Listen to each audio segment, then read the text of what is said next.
মুখ্যমন্ত্রীর নির্দেশের পরেই কিন্তু নড়ে চড়ে বসলো প্রশাসন। যেটা দেখতে পাওয়া যাচ্ছে যে বিভিন্ন খাদানগুলিতে পুলিশ কিন্তু রেড করছে এবং যে সমস্ত অবৈধ বালি খাদান সেগুলির জন্যই কিন্তু সরব হয়েছিলেন মুখ্যমন্ত্রী। তারপরেই কিন্তু প্রশাসনিক নজরদারি কিন্তু চোখে পড়ার মতন দেখতে পাওয়া গেল। পূর্ব বর্ধমানের জামালপুর ব্লকের একাধিক বালি খাদানে তারা রেড করেন এবং তারপরেই চলবলপুর বলে একটি বালি খাদান থেকে পুলিশ 9 জনকে গ্রেপ্তার করেছিল।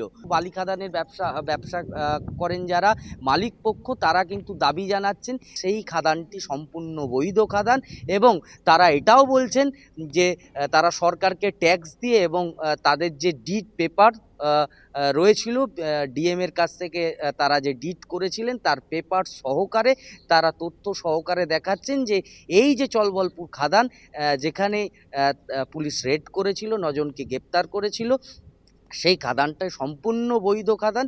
কিছুদিন আগে আমাদের মন্ত্রী সাহেব বলেছিলেন ইনলিগাল ঘাটগুলো বন্ধ করে দাও। আমরা শান্তি পেলাম, ঠিক আছে ইনলিগাল বন্ধ হয়ে গেলে আমরা ভালোভাবে ঘাট চালাতে পারবো। কিন্তু এখন দেখছি কি ইনলিগালগুলো ঠিকই ওরমই আছে, আর লিগাল ঘাট আমাদের যা লিগাল ঘাট সেই ঘাটে এখন পুলিশরা প্রবলেম করছে। চলবলপুর থেকে ওইখান দিয়ে আমাদের লোককে ম্যানেজারকে সব অ্যারেস্ট করলো। আমার লিগাল ঘাট আছে, লিগাল পেপার আছে, সব কিছু হয়ে 9 জনকে অ্যারেস্ট করেছে। ঠিক যে জায়গাটায় ঠিক বালি খাদানের ভেতরেই কিন্তু এখানে মিটার থেকে শুরু করে কম্পিউটার সমস্ত কিছু রয়েছে। এখানে কিন্তু এখন শুনশান বালি খাদান।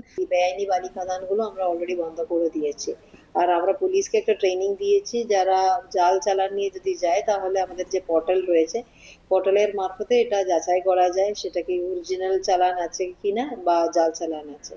শহরের জন্য পূর্ব বর্ধমানের চলবলপুর থেকে কুণাল চট্টোপাধ্যায়, কলকাতা টিভি।